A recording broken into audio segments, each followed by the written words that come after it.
Kuri uyu wa gatandatu tariki 24 z'ukwezi kwa 10 umwaka w'ibihumbi 2020 i Kigali mu Rwanda habereye igikorwa cyo gupima agakoko gatera sida ku bushake abana b'abakobwa babyariye iwabo ndetse n'abakora umwuga w'uburaya. Ni igikorwa cyateguwe n'umuryango Young Women Mentors Network ukora ibikorwa birebana no kwita no guteza imbere abana b'abakobwa. Ni igikorwa cyabereye ku kigo nderabuzima cya Gahanga no ku kigo nderabuzima cya Gatenga mu karere ka Kicukiro. Uwimana Janvier ukora umwuga w'uburaya ahazwi nk'i Gahanga avuga ko mu by'ukuri ibashimira uyu muryango ukuba ukomeje kubaba hafi no kubafasha, ariko bagasaba leta kuba yaba akura mu muhanda kuko ngo bikora bitabashimishije.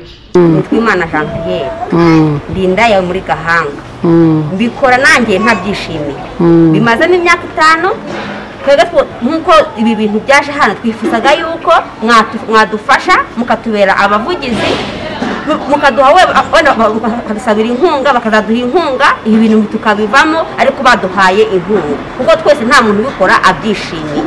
Nuko umuntu agira hari umwana aba yaburaye munzu bakuyemo ubukode ukabara ku ntu nyine ukamanye batinye kuko ko mbonye unyihera igihumbi reka nemere mbikore. Ubwo rero mudufashe pe mwabadufasha ko ibyo bintu ukatuvugira ibintu tukabivamo ukatera inkunga ibintu tukabivamo tugashaka ikintu yakora, ariko ibintu bose mwadufashije. Nyiramahirwe Janine nawe w'Igahanga numwe muri aba bakobwa babyariye iwabo afite imyaka 21 hakaba abarizwa mu itsinda bita Mutoni. Avuga ko batarajya mu matsinda bari babayeho nabi, ariko ubu ngo babayeho neza kuko babasha kubona aho baguza bagakemura ibibazo ndetse bakanatanga ubwisungane mu kwivuza mituelle de santé. Nyiramahirwe Janine mu buzima busanzwe uko twari tubayeho urumva byarahindutse. Iyo umuntu agize ikibazo agenda akaguza agakemura ikibazo yari afite, ariko urumva tutaratangira iryo tsinda ubwo umuntu yakoraga indi mirimo yo hanze isanzwe, ariko nayo ntiyabonekaga nyine buri munsi. Ariko nyine amurwe dufite nuko twabonye Young Women Maker yamunete. Iyo ugize ikibazo agenda ukaguza ugakemura ikibazo ufite ugatanga na mituweli ukabona nuko nyine ubaho mu buzima busanzwe. Ku rundi ruhande Mukandayisenga Solange wo muri Gatenga avuga ko hari itandukaniro ry'imibereho ye ya mbere n'imibereho ye y'ubu ngubu, kuko ngo bibumbiye mu matsinda bakaba bagenda barushaho kubaho neza bitandukanye nuko babagaho mbere. Nitwa Mukandayisenga Solange, ndi umumama w'abana 3. Mfite imyaka 31 kuko navutse 89. Muri umwuga w'uburaya. No kuvuga ngo nkanjye mfite itsinda nkuriye twafunguje na konte mu murenge Sako, kubera ko mbere twatangiye dukorana n'umushinga witwaga Soferwa niwe wadufashaga. Asoferwa rero yari yaratubumbiye mu matsinda igiye birasenyuka, hazaho undi mushinga witwa Sani Farasisiko nayo iragenda. Igiye rero twakomeje ngiye nakomeje gukora rya tsinda ry'indaya, abenshi barimo ni n'abamama bakuze, nta muntu ukiri muto urimo. Kuvuga ngo rero dufite itsinda rikora rihari rifite na konte mu murenge Sako. Iryo tsinda ryitwa iki? Twiteze imbere. Ribafashije iki? Icyo ridufashije, abantu benshi bari bazi ko kubaho ari ugukora uburaya gusa, ariko aho twagiriye tugera mu matsinda twamenye yuko ushobora kujya kwaka inguzanyo ukiteza imbere. Icyo rero iryo tsinda ridufashije, twaka inguzanyo tukiteza imbere kandi tukayishyura, tukumva yuko uburaya bitakiri n'izina ryacu. Habarurema Emmanuel umuyobozi w'ikigo nderabuzima cya Gahanga avuga ko abantu bakora umwuga w'uburaya baba bafite ibyago byinshi byo kwandura sida, kuko ngo 50% by'abakora uburaya muri Kigali baba bafite ubwandu ubwa sida. Nkuko tuzi uburyo virusi itera sida yandura, aba bantu baba bafite ibyago byinshi byo kwandura virusi itera sida kimwe n'izindi ndwara zandurira mu mibonano mpuzabitsina. Niyo mpamvu iyo ugereye ku bipimo hafi 50% y'abantu bakora umwuga w'uburaya muri uyu mujyi wa Kigali bafite ubwandu bwa virusi itera sida. Ku rundi ruhande Habumuremyi Jean Baptiste umuyobozi w'ikigo nderabuzima cya Gatenga nawe avuga ko igikorwa cyo gupima aba bakobwa biba bigoye kubabona, ari nayo mpamvu bashimira uyu umuryango kuba wateguye iki gikorwa, akanabasaba kujya baza kwipimisha buri gihe abakobwa.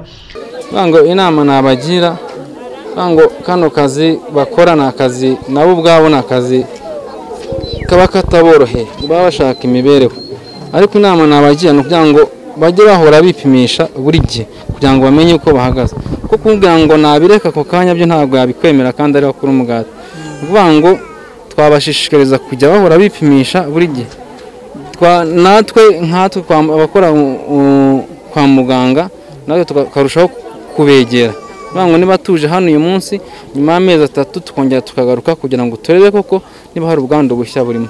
Naho Mutesi Rose umuyobozi w'umuryango Young Women Mentors Network avuga ko intego yabo ku bakobwa ababyariye iwabo ndetse n'abakora umwuga w'uburaya ari uko bafasha mu bijyanye n'ubuzima bw'imyororokere, babapima ku bushake agakoko gatera sida, bakabavana no mu bukene, babafasha kwiteza imbere. Usanga ibibazo abantu babamo byose ari ibijyanye n'ubuzima bw'imyororokere, uburyo bifata cyangwa se n'abo bakobwa babyariye iwabo bahuye n'ingorane kubera ibibazo by'ubuzima bw'imyororokere.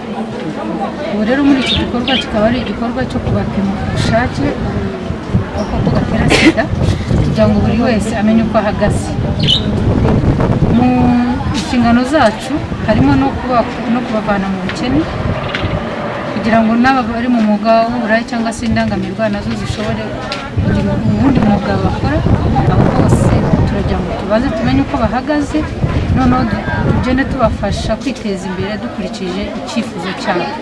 Avuga yuko muri Gahanga hari ababarirwa kuri 500 ariko hakaba hafashwe abagera kuri 220, ababyariye iwabo akaba ari 70, ariko hakaba haje abasaga 42 aribo baje kwipimisha ku bushake. Naho muri Gatenga hakaba hapimwe abagera kuri 200. Akomeza avuga ko bamwe babakoreye ubuvugizi bakaba bari kwiga ubudozi, abandi bakaba barahawe inkwavu zo korora mu rwego rwo kubateza imbere.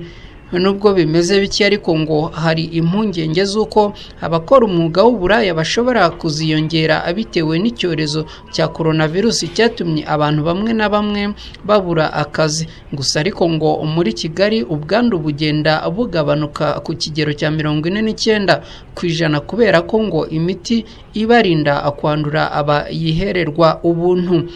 Ubushakashatsi ubwo kuwa 22 Ukwakira umwaka w'2019 bwagaragaje ko mu Rwanda umujyi wa Kigali ari wo uza kwisonga mu kugira abantu benshi bafite virusi itera sida, kuko uri kuri 4.3%, naho intara y'uburengerazuba ikagira 3%, uburasirazuba bukagira 2.9%, amajyepfo akagira 2.9%, naho amajyaruguru akaba ariyo afite umubare muto kuko afite 2.2%.